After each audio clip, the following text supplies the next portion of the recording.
Hey Jake, welcome to my podcast. How's it going? It's super. I'm really tired as always, but thanks for having me.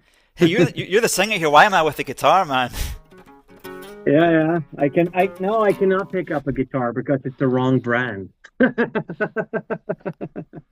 I'm just trying to like vibe being like a musician, like just holding the guitar around, hoping who somebody will sign me without like actually hear me play whatever. But I just Yeah, totally. I always sit with the guitar, or fiddling with a keyboard or something else. My wife always tells me that I have undiagnosed ADHD, so I can never be still. I can never focus on one thing. I need to have like you have a guitar in your hand or something like that. that's exactly what people think of me quite a lot of the times. So tell me more about ADHD. Like that's interesting for me.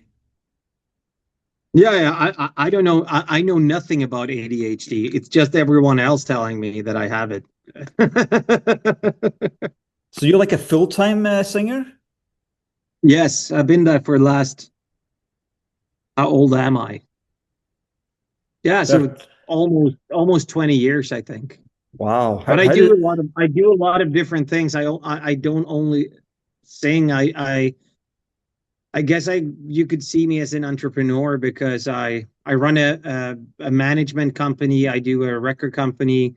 I I write songs for other artists. I tour with my band.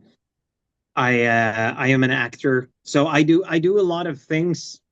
So not just singing, but everything is within like the music industry or Mhm. entertainment industry, at least.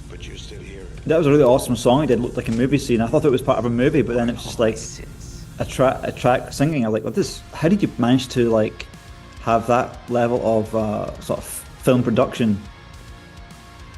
You mean in the music videos? Yeah, the one recently one we were running around with like a machine gun. Oh yeah. The Mark of My Sins one. Yeah, if you look at my videos, even the ones that I did with Amaranth, I've always had. I've always been a movie nerd or new movie geek. I love movies. I've always wanted to be an actor. The only problem for me was that when my music career took off, I did not have enough time to do acting. Hmm. So it's not until recently, the last 5 years or so, that I really ventured into it.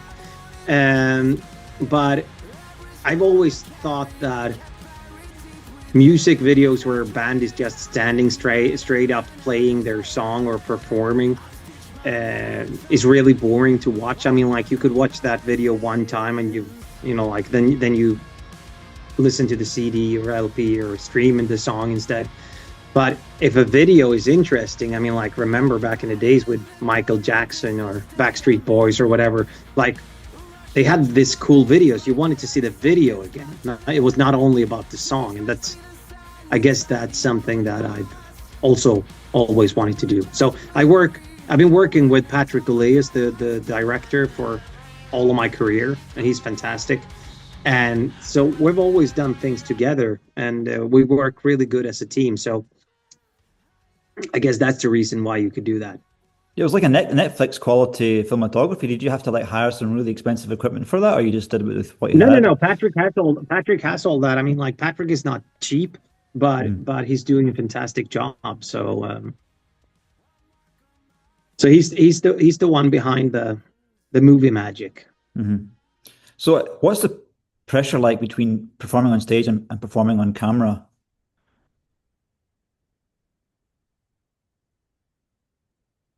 What to say? I think there's a reason why there's so many musicians that are also into movies, because in one way I believe that acting out in a band on stage and acting in front of a camera is more or less the same thing, because when I'm an artist and I'm playing with my band in front of a crowd, it's not me you see the artist, right? Hmm. I'm not walking around at home with my kids like, hey, let's do this. Whoa, raise your hand. I mean, like that's something that you put on. I mean, like that's another person. It's still you, but you add your stage persona. And so I guess that everyone is acting out in one way or the other when you're on stage or if you're in front of a camera. So in my opinion, it's not much of a difference. The problem with acting as an actor in a movie is that, or is when you go into a role that is far away from who you are, which also is the funniest thing. I mean, I tend to always like to play angry uh, guys that are, I don't know, like action heroes kind of things, because that is so far away from who I am as a person. I mean, like, I'm a really nice guy, and would never harm a fly. But it's really fun to, portray something completely different.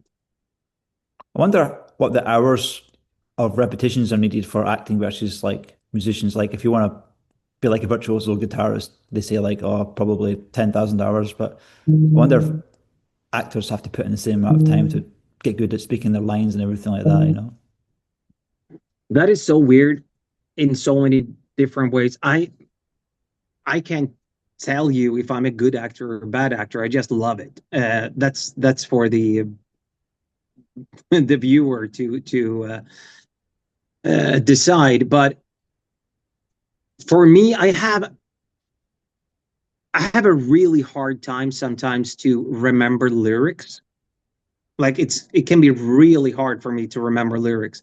But if someone gives me a script on for like 4 pages script, I could memorize that, because like apparently there's different parts of your brain that's connecting. And next to that, when you said rehearsing, I know people that have gone to acting school and taken acting classes and doing this or doing that, and they cannot be believable whatsoever uh, when they try to do something. And I think that's the same thing with a person that really wants to learn how to play the guitar, but he or she does that for 10 years and still can't play a single chord. I, I I mean, to be able to do things like acting or music or stand in front of a crowd or be a salesman or whatever, you need to have a specific kind of built in or born with. Yeah, natural It needs ability, to but come. Yeah, it needs to come naturally. You need to be born with something that, because some things you can't learn. Some things is just you as a person. mhm. It's So really hard for an introverted person to be extrovert, if you understand what I mean, and vice versa. yeah, totally. I kind of like I listen to a lot of sort of Van Halen interviews, Eddie Van Halen, and he's like the most introverted type of guy. But yeah, Eddie Van Halen's actually was actually a big introvert, and I guess I'm kind of introverted as well. Like if I was ever like a tour musician and stuff like that, I wouldn't want to just like, and I would just want to be practicing my guitar a lot instead of going to parties and just socializing for the sake of socializing. That's the thing when you're a singer, because when you're a singer in a band, especially metal band, that you know, it's it's it it's hard on your vocal cords. You need a lot of rest. You need a lot of sleep. You need, you know, good ventilations. It can't be too cold. It can't be too warm. Whatever. And the rest of the band goes out partying until 5 a.m. Even if I wanted to do that, sometimes I can't do that because I would not have a voice to perform the next day. So being a singer can sometimes be very lonely when you're touring for extensive periods of time, because you always need to take care of your body and yourself. Hmm. Do you find that your voice is changing over time, or you've basically kept it like at same level? No, it absolutely changes. Uh, I mean, it matures in a way, but it has to come with muscles. I mean, like, you're not, you don't have the same dexterity anymore. You don't, you know, it gets sometimes harder to take like the highest notes. that was really easy when you were 20. You, all that. So yeah, things are changing. I've been lucky so far that I can still sing things that I did 20 years ago, but it's harder. And it's get harder and harder and harder. I really look up to these like Ronnie James Dio when he was still alive. I mean, like you couldn't tell that he was the age that he was in. I mean, certain singers like they sound better when they're older, like Johnny Cash. There's a certain maturity of voice that's like better to listen to. Like the guy who sung "The Smile," Jerry Duranto or something like that. Like this, his voice was great. Just like yeah, it's kind of nostalgic and everything. Even myself, my voice sounds like it doesn't sound like when it's in its 20s. It's like goes into this sort of raspy type voice. I'm like, man, I kind of want to get into singing so I can like strengthen my voice so I don't sound older, you know? Yeah. Um, one thing that I realize is that if I haven't been singing for like a week or two, it almost takes like a week for me to get back into shape. It's almost like not going to the gym. It's Uh, absolutely a muscle, isn't it? It yeah, is a muscles. It's all muscles, right? totally. I mean, I can do squats, and if I take like a week off, the squat after 2 weeks, like my strength is like 10 to 20% weaker. But I think it's like once a week you have to at least do something with your voice or muscles to maintain them. Yeah, the only difference there is that when the what I always think of when I do legs at the gym is like, yeah, now it's a year until the next leg day.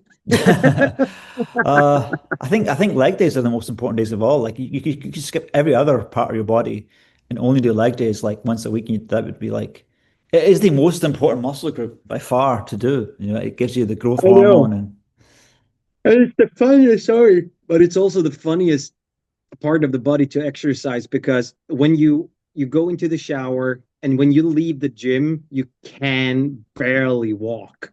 those are It's always serious like leg days. Yeah, you that's more feel if you you haven't done it feel for a while really though. strong when you're in the machines, but then when you go home, you feel like an 80-year-old Yeah. dude. Oh, the guitar man. If you take if you take like I don't know, if you don't play the guitar for like 10 days and you come back, you're so slow, man. Yeah. Do you play guitar?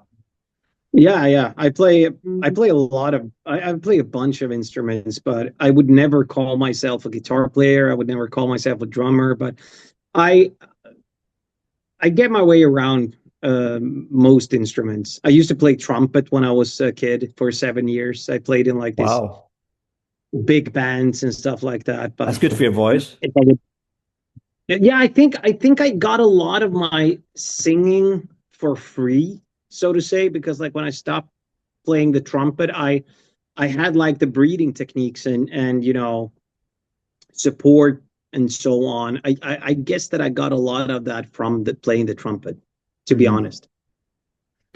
So when you write a song, do you just like how do you go about it? What's the process of the chords? Like you start from the one and go up to the five, four, back to the six, or how do you work it out? It depends. I mean, for example, I love to write ballads or mid-tempo songs. And them I usually sit with the piano. And I'm one of these guys, I can play the piano, but I can only play one hand at the time. So I would start with like laying down some chord structures. And then I would start to like fiddle around with like some kind of melody. And then I would just sing over it, like loop it and get some ideas. Sometimes I'm walking or running or whatever, and a vocal idea comes into my head. I record it on my phone and I'll listen to it the next day. Usually I don't understand a fucking thing about that. It's so funny. I have friends of mine that can arrange a song in their head and they could remember and they could sort out like, yeah, here's the bass line, here's the thing. When I hear a song in my head, I have the same thing. I have the whole orchestration or the whole, like it's massive and like I hear all the instruments And then if I Sheesh. record the vocal line, I forget everything. I can't remember. So if I just listen to it, it sounds something like I'm like, what the fuck is this? But I had a great idea about it yesterday. But sometimes you could remember it, and like you could sing along to it, and then like build something up. So, and sometimes I'm just fiddling with like Syra songs. I usually sit fiddling with the guitar to get like a riff, because in metal, you always need that riff that carries the song forward, something Hmm. that people remembers. So then I fiddle around with a guitar. So it's always different. Sometimes you could just sit in the studio and find a keyboard sound with an arpeggiator and just press down a C, and you get an idea from that. Hmm. It's so I don't have a specific way of writing music. It can be it differs from song to song, I must say. I like the guitar as an instrument because basically there's so much you can do with just the sound of your the fingers. You Yeah, can palm totally. muting and the harmonics and everything, and amplifications. A lot of these. Totally, but I always do those things after I got the vocals, because like for me the vocal lines are the most important thing, and then it's like dress a Christmas tree, so to say. I need the Mhm, tree to dress it up. So mhm, it's first when I have a drum beat and the vocals, then I go back to the guitars or the keyboards or whatever, and then I start to like, okay, shall I play muted eight notes, or should I play, a triple 16th here, or like mhm, it totally depends on what I do on the vocals, because they need mhm. to fit together. Interesting. You're like the creative force. I was listening to Stephen Rosen talking to Eddie Van Halen in his interviews back in the late 70s, and Eddie Van Halen would make the music with the riffs and the drums and the bass first, and then David Lee Roth would come in with the lyrics afterwards. So that's interesting that both can be successful, you know. No, no, no. But we work like that as well, because like sometimes Jesper or Oigo or Marcus is sending me a riff or an idea for a song, and I mean, then I don't have to do all that work. Then I have to start singing on it. And but what I usually do then is that, let's say that they play EDC, and I think that, oh, I have this great vocal melody, but the C here doesn't work, so I move it to G instead. So Hmm. it's always, in the end, it's always about getting the best vocal melody for the riff. Hmm. So that's what matters. English is not my strong point, so I found that when I'm trying to write lyrics, like I'm trying to get like poetry to work, but then I don't know enough vocabulary to get the words to sound like right. Did you try and get your verses to have a sort of poetic feel, rhyming with each other? Uh, what do you mean? Like, you started off saying that you had a hard time with English, but Yeah, rhyme. so like when I was trying to write some songs, I found it hard to find the words to mean what I wanted it to mean, but also rhyme with the words in the previous Ah, like yeah, yeah, yeah. You mean like that? Yeah, yeah, yeah, yeah, yeah. yeah. I'm a rhyme Nazi, if you put it that way. I I hate when a word, it does not have to necessarily have to be a rhyme, but it needs to be. I usually take this.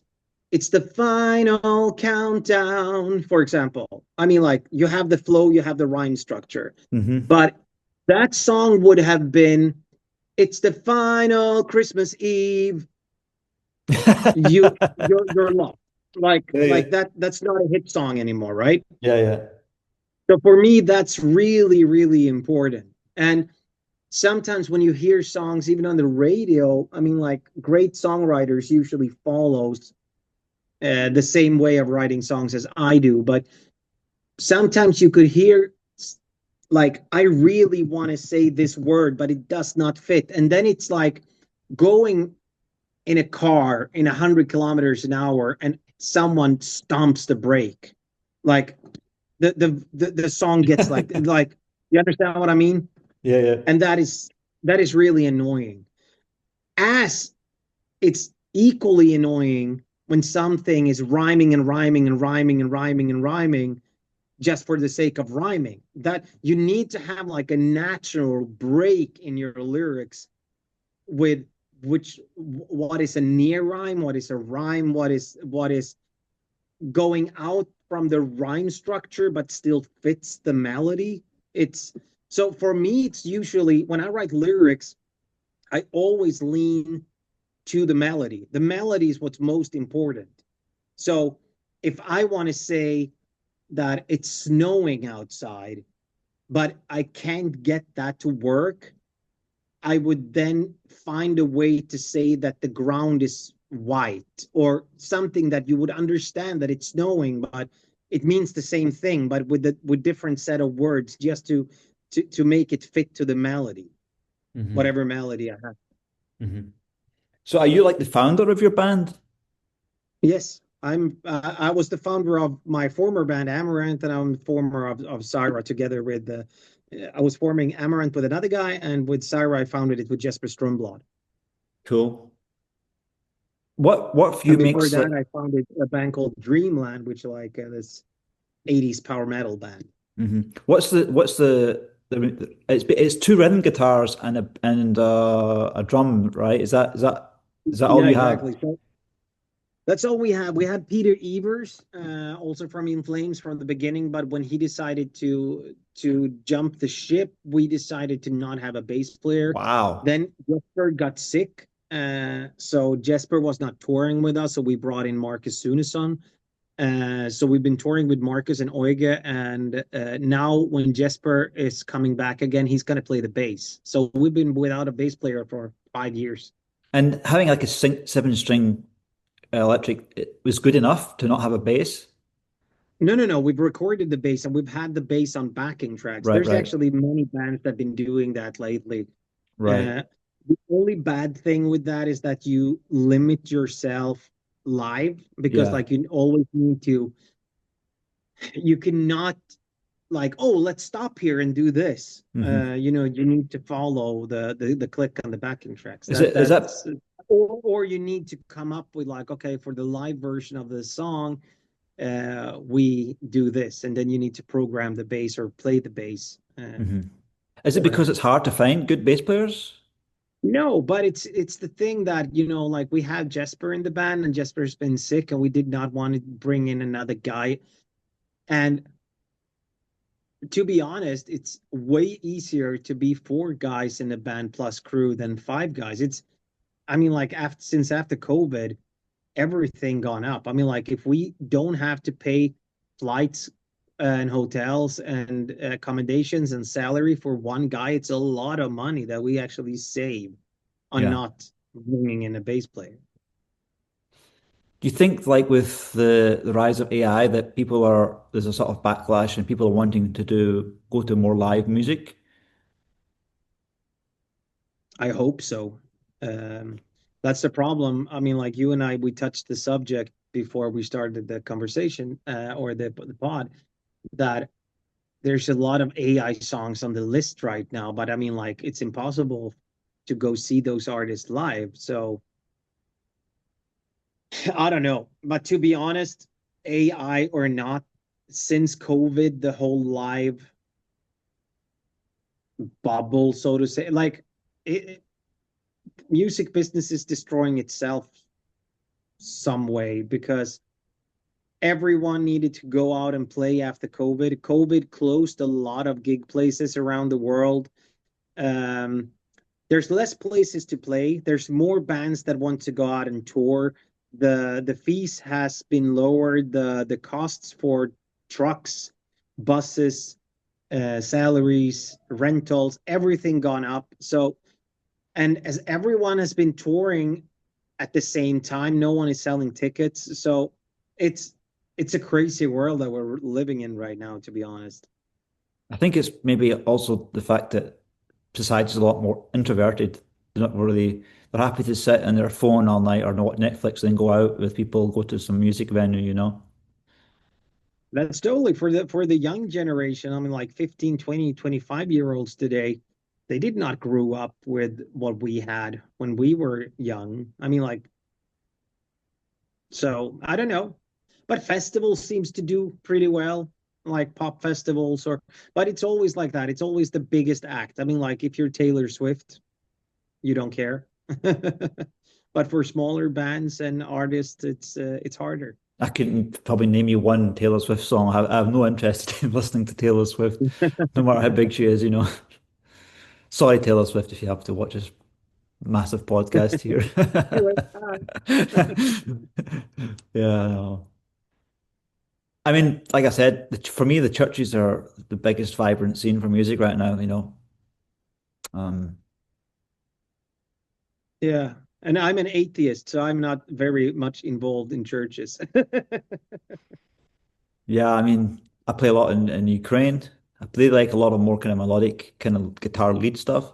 In Vienna, they're more kind of like just rhythm and fit in with the rest of the songs and stuff like that. But yeah, Ukrainians, man, they're really good at really interesting songs that they have there. Really different type of like kind of folk music, and I like different styles. You know, if it's just all bluesy and Christian Western type stuff, it's like it's nice, but it's I like variety. You know, I love gypsy music. I love gypsy church music as well. Yeah, It's and that's the cool that's the coolest thing with music because I remember when I grew up, if you were like into synth music or metal music, you could not listen to both of them because then you like were involved in some kind of war between two different gangs. Uh, Nowadays, first of all, I rarely listen to music anymore because I work with it like 8 hours a day. But I listen to Ed Sheeran or Metallica or Dismember. If a song is good, a song is good. It doesn't matter. I used before I became a musician, I worked at this Mediterranean bar, and we played a lot of gypsy. when did you decide to become a singer?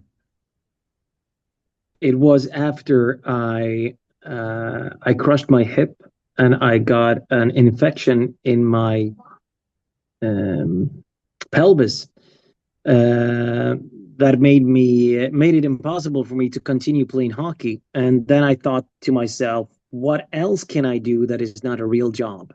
And I looked myself in the mirror and I said, rock star seems to be fun. So then I pursued that.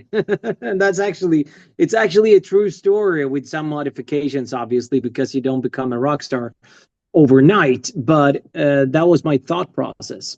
What's your definition of a rock star? Rock star. I'm using the word rock star because people that are watching this, they have their way of seeing rock star. I don't see myself as a rock star. I see myself as a musician. But when you were 18, 19, of course, you looked at the wall. You looked at your idols, and they were rock stars. So that was what you wanted to become. Then you realize that life is not like it is in the movies. My work, like my profession as a musician, is 95% being. I have so many different jobs or so many different titles if I would have like a regular job, but your trip advisor, your accountant, your travel agent, uh, you're so many things else than musician. And then 5% is standing on stage, but you need to prepare for everything, and you need to do calculations, and you need to hold in your economy. You need to book plane tickets. You need to yeah. There's so much stuff that you need to do else than being a musician these days. I think a lot of the traditional rock stars did not have those skills. They didn't need them because there was so much more money around, but a lot of those guys found it hard. Of course, and in their case, 85% of the money disappeared to people doing that job that I was just talking about. Yeah, yeah. Um, How do rock stars come down off the stage high? Because being on a stage is like a unique experience that's just uh, can be hard to come down off. Being on stage. I don't have that anymore. 5 minutes after I'm off stage, I'm on my phone, like texting my wife or my kids, or you have an interview or you do something else, but that stage high is it's not there anymore. I mean, like it's a job like anything else. I mean, you could look for me, it's like a hockey game. Either you had a good game or you had a bad game. I mean, Mm-hmm. like I usually go into myself a lot after a show, and if I had a bad show, if I sang bad, or if I missed notes, or if I missed lyrics, or if something happened, I always blame myself. But if I had a great show, it's just like, okay, I had a great show, fine. Mm-hmm. It's boring to listen to, but that's how it is for me. So in your show, is there more priority to singing or to guitar? Your music. Singing, only singing. So like, is there a lot of guitar solos in your music? We have a couple, but let's say on an album, back in the days, we always had guitar solos in all songs, but now, as how to put it, people's attention span has gone down to like nothing. So if you add guitar solos in every song, people are stopping. Like they're skipping. They skip to the next song. It's weird. It's the same thing as intros in music has disappeared completely, because Really? if you have a minute long intro on a song, people are either scrubbing or they switch to the next song. It's weird. And do you find a lot of is your music mastered so that this is like max volume radio style the whole way through, or do you have a lot of dynamics? Yeah, yeah, yes, and I actually like that. I like I You like that. Sorry, I had a call coming what in. or what do you like?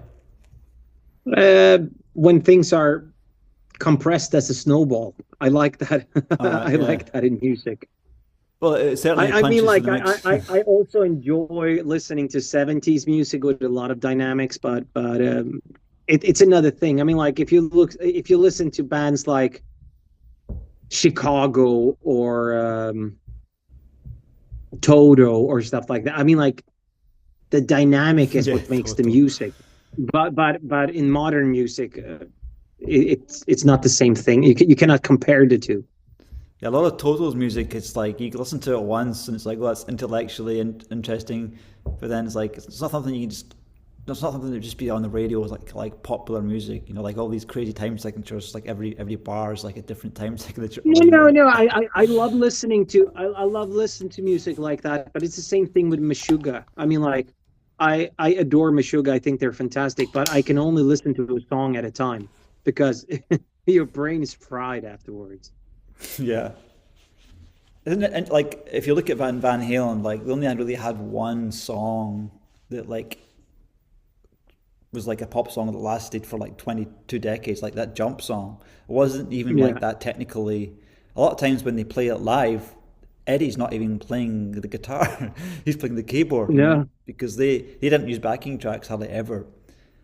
Um, and like when I grew up, I just listened to pop songs, and I didn't know Van Halen had anything else. I didn't even know that Jump was a Van Halen song, but that's the song that No. that sort of transcended the genres. I was never really into rock. I mean, I'm not even really that into rock at the moment. I just like the only reason I listen to Van Halen is I like the guitar playing. Really, I don't really care a lot for the lyrics. Like, but I'm learning a I've lot of never. the lyrics. I need to tell you this. I've never been into Van Halen at all. I think it's a great band and they have fantastic songs, but it was never a band that I, so to say, grew up with. But I have a funny story, and that was when I don't remember the singer with the blonde hair, David Lee and that Roth. does tequila. Yeah, it's probably him, right? He has his own tequila brand as well. Oh yeah, that's Sammy Hagar. Sammy Hagar. Oh yeah. Yeah, they're both So blonde. he had a show. He was playing at a festival, and I was invited up on stage because up on stage he Awesome. set up podiums. So like we were maybe 20 guys and girls on stage when he performed, and he had a tequila bar with free tequila. So Right. during the whole show, you could just go over to that bar on stage in front of 20,000 people and Yeah. get a new tequila. And I Yeah. remember I was so fucking drunk when I left that stage, but it was a Is he, funny memory. he's taking out the competition, man. Yeah. Oh, Sammy Hagar. I'd love to meet Sammy Hagar. That'd be awesome. That'd be fun. I'm not really into drinking. I'm really into like long term health, man. I'm like really, and anything in my body now has to have like a reason, you know, like Yeah, yeah. 41. I rarely drink myself anymore. I have a glass of wine once and again, and if there's special occasions. I used to be a really, really heavy drinker in my 20s. I if I had one day off, that was, you know, something that happened, but usually it was like every day for a couple of years. But you go through different phases in your life. I'm even trying to cut down like pizzas and like I'm trying not to. I'm not really buying a lot of chocolates and I've stuff. cut down pizza too. I slice them up. Yeah, yeah, and beer as well. Like I go to a lot of events where there's lots of free beer, but I'm like the last, I don't know, 5 nights I just was drinking like water and like fruit juice and stuff like that, you know. But Yeah, I drink a lot of water. And water is I probably drink 2 liters, 2.5 liters of water every day. no kidding. So why do you have two rhythm guitarists in your band? 2 rhythm guitars. No, we Yeah. have one. What Oige is playing rhythm and solos, and Marcus is playing rhythm and solos. So they share All that right. thing. So that's Yeah. like fair warning that I'm not sure if you know that band. They had two. Yeah, yeah, of course I do. Of course I do. But yeah, no, but they're equally good, but they have different playing styles. Right. So, what for you are you looking for in a guitarist to sort of carry the song? I think I already touched that subject a little bit, but most important for me with a guitar player in a band is when a guitar player understands that if a guitar player comes up with a riff and I say play the same riff but switch the ground or the ground note from C to G because that will fit the vocals better. And I've had stubborn guitar players around me in my career that's like, nope, this is my riff. I'm gonna play it this way. And I'm like, yeah, but you could play the same thing. Just change this note, the bass, and it I will be able to sing this vocal line over it. Hmm. So I think musicians in general that understands what's best for the song. I mean, a guitar is just a transposing instrument. The only reason that you don't want to stick in the key is, of course, if you're playing a lot of open notes. You know, like a lot of Van Halen, they were playing a lot of open notes. Like, you know. Yeah, but that is another thing because like that then the singer would tell you to go into another key or tune the guitar differently. If Yeah, you you can. if the guitar, Yeah. like in Syra, we have a lot of songs that are in C minor. We have a lot of songs that are in B flat. We have a lot of songs that are in A, and now in the new album we have a lot of songs that are in F or F sharp. So it just depends on what's best for the song. And back in the days when we started touring, I think we had like 8 or 10 guitars with us. But now with the new neural effects and whatever, I mean, like you could have the same tuning on the guitar when you're playing, but you're just changing that on the board, and you can't hear the difference. It's You can amazing. transpose on the board. You can transpose What? live. Yeah, that's fantastic. Sheesh, man. Like I find a lot of these modern pedals like just overkill. Like I have a pedal at home where it has a screen and it has all these little boxes and each one has an effect in there and you can like model the amps, and you can change the position of the amp and the Yeah, mic, and exactly. it's I just like think overwhelming. I just can't remember what I was doing the previous. I would probably never be able to figure that out because I'm not so good with technical stuff. But I think this neural DSP that we're using live, and they're fucking awesome. Mm-hmm. My, So my, instead of bringing 10 guitars on tour, we're now bringing maybe 4. mm-hmm. I almost like the simplicity of this, like an MXR pedal, it's analog. Like I click my foot down on it and delay, and the amp has a gain, and because I find that if you just like I tried this. No one is using amps anymore. Yeah. Like no bands are using amps. Like look at a band like Sabaton that are playing arenas. They still play on they play on this green one. What's it called? The first one that came out. Not the Helix, but the other one. Anyway, like everyone has gone digital, like Neural DSP or Helix or something else. I mean, like playing with an amp nowadays is just a lot of extra weight. So like I always find it kind of strange. Like, why do these bands carry these amps around with them? Why not just use the amps at the venue? Like, don't these venues have amps that you could use?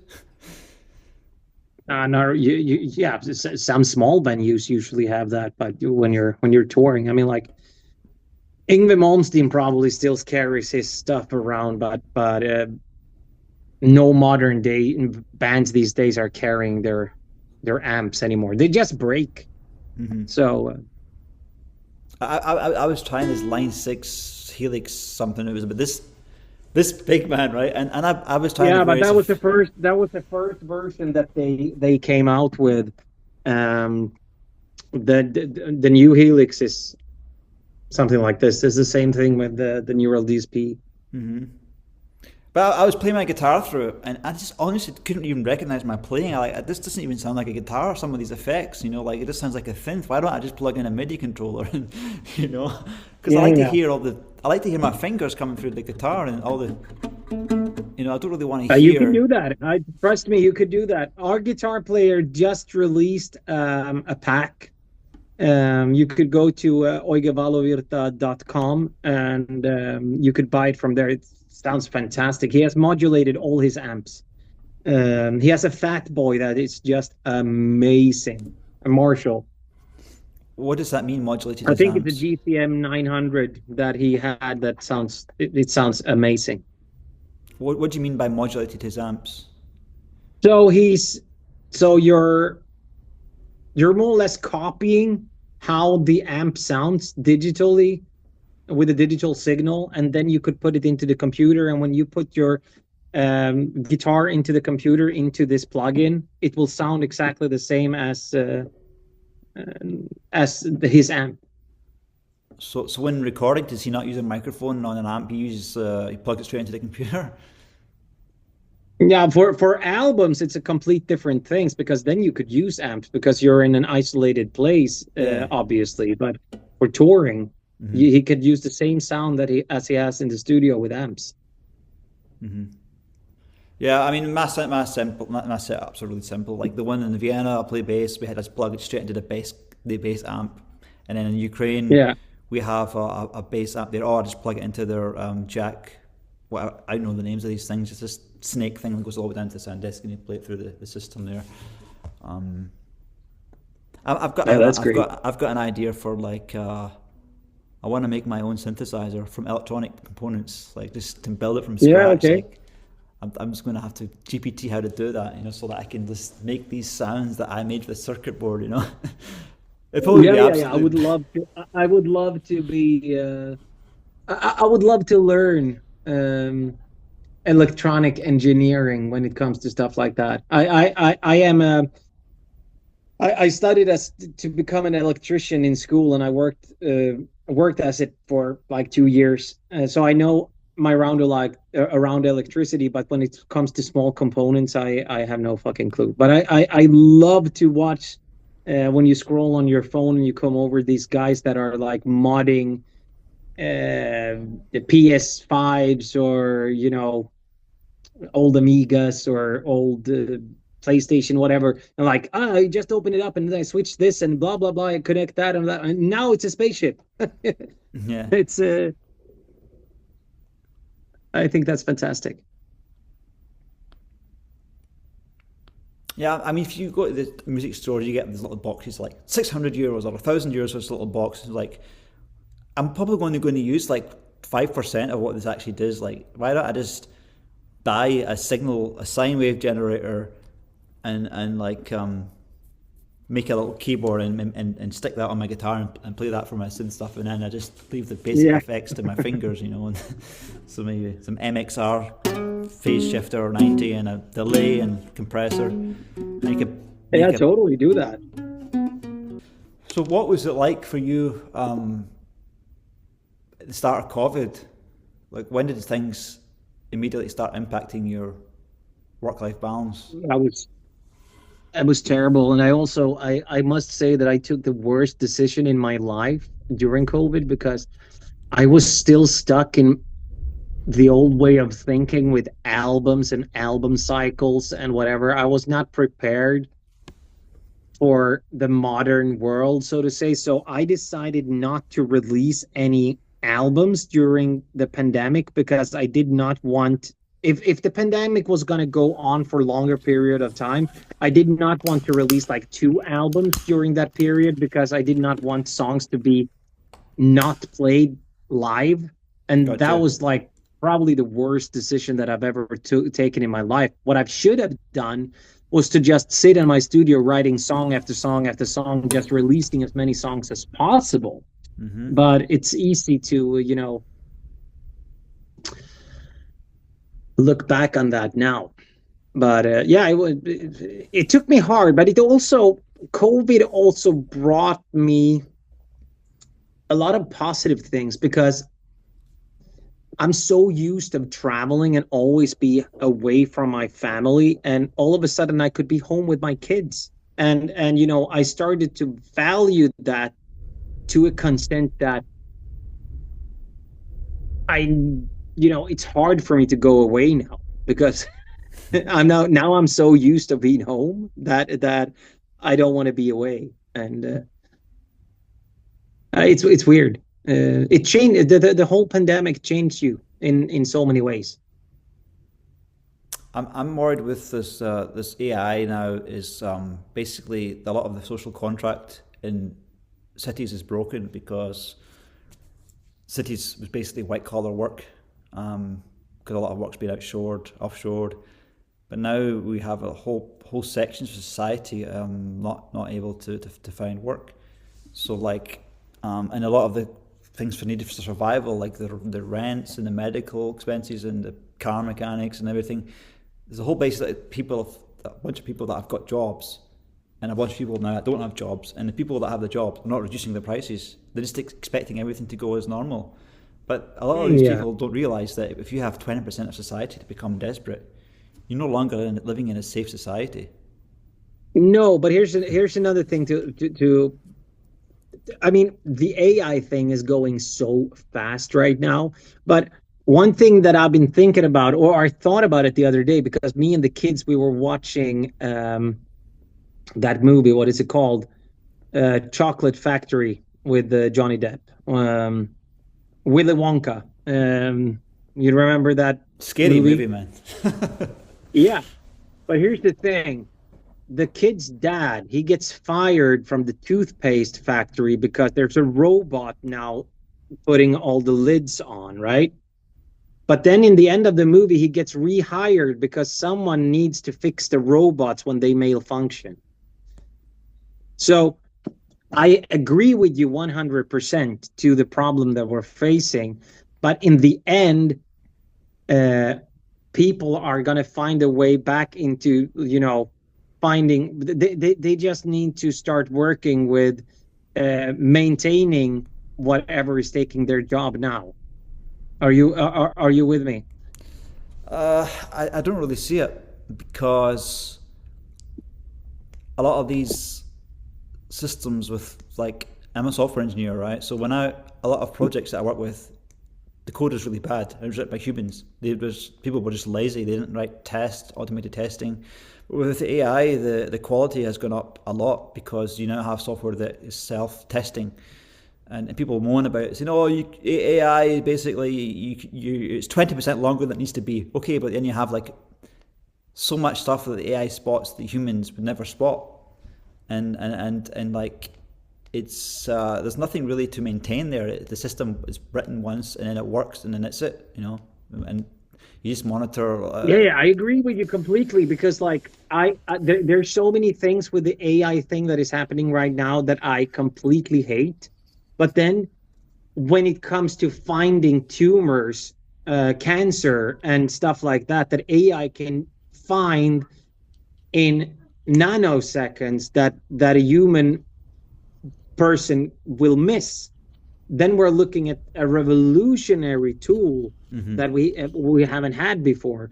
When it comes to figure out synthesized medication that would take us 100 years to like combine all the different elements into medicine, AI can now do in a year that took us 100 years. So, yeah, 100 years. That's great. Yeah, absolutely. So there's ups and downs with everything, obviously. I mean, I don't even want to talk about the whole music industry thing with AI and songwriting and whatever, because like it just aggravates me. But yeah, it is what it is. I mean, like it's I guess that it's going to be very hard to stand at the barricades and stop it. I get you. I guess we need to embrace it in a way that we make the best out of it. I don't know. I'm not read up on it, so we should not. This interview should not be about that, to be honest. I have a guy who's coming on a podcast who's embraced the whole AI thing. I recently had a bad reaction. I watched one of his videos and I said, "I will never listen to AI," music, and that, like we had a lot of discussion and we're going to talk about it. Also with the medical stuff, like we can cure cancer probably, but then we can also make viruses that kill people easier. Like we can make some. Of course, that's the whole thing. It's always this, what is it called? Blah, blah, and Gomorrah, the story. Good against evil. It's always that, right? So what's next on your music projects? Music projects. I just wrote together with a guy called Christopher Borg. We scored all the music for a new movie called Metal Dragon, which I'm also acting in. No way. It's going to be released in cinemas in April, May, I think, here in Sweden. So we wrote all the original music for that one. Then we released a new Syra album in the March, April, somewhere like that. Then we're hopefully gonna start touring again. We haven't been touring for a while, so I'm really looking forward for that. And then I am in the spring. I'm also finalizing my first Hollywood movie, Eon Blade, where I play against Doug Jones, legendary actor, which is fun. So I have a lot of things coming up. That's a crazy pivot, man, from music to acting, like to pull that off. Yeah, I'm not there yet. I'm not going to be happy until I have my, name as the lead in a blockbuster. But that can take 40 years. That sounds exciting. I didn't actually know you were like doing like Hollywood stuff. I've done my first Hollywood movie now. I started filming in this year, and we're going to continue in the fall again, or in the spring again. Sorry, I love being on the sets of acting and all this stuff. Like it's like I just found that the whole infrastructure around it really interesting. The way all the just work around the actual acting is really interesting to me. Like just the technicalities of it and keeping the lighting constant and making like even indoor places look like they are in daylight, but using like they're filming at nighttime with big lights shining Yeah. in just to keep the like it's just and the cameras, the lenses, and it's just so amazing. And I just like to go on Twitter a lot and troll the AI videos that people put up there. They're always saying stuff like oh this is what Hollywood's finished, and I'll just like write slop AI slop. You know, I just don't like it. Like why do I want to watch? Look at the amount of bad feedback like Coca-Cola got and the other these adverts that they put on YouTube, and nobody wants to watch them. They get absolutely taken the Mickey out of. You know these AI adverts. You know nobody wants to watch this stuff. Yeah, yeah, that's crazy. That's crazy. The AI thing is destroying that as well. All right, Jake. Well, it's really good to have you on the show. It was fantastic to be on it. Thank you so much. I'm sorry for being tired, but just tell Yeah, everyone I completely hit the wall. I had a burnout a month ago, and it's uh, it's taken its toll on me, to be honest. I'm getting really tired. It's hard, but I've had a lot of fun things to do. So the reason why I had a burnout is because things are going well. So I mean, like, you have to see the positive things, or positive side of things as well. that's great, man. Well, we'll definitely have you on again. If you're not so famous Would that you're love still to. willing to come on this tiny podcast, you know. Of course, I love that. Cool. Well, Jake, appreciate your time, and I'll Appreciate you having me, and let's rebook when the new album is out. sounds good, man. Sounds good. Have a good Awesome. day. You have a great day. God bless, sir. Bye bye. Bye.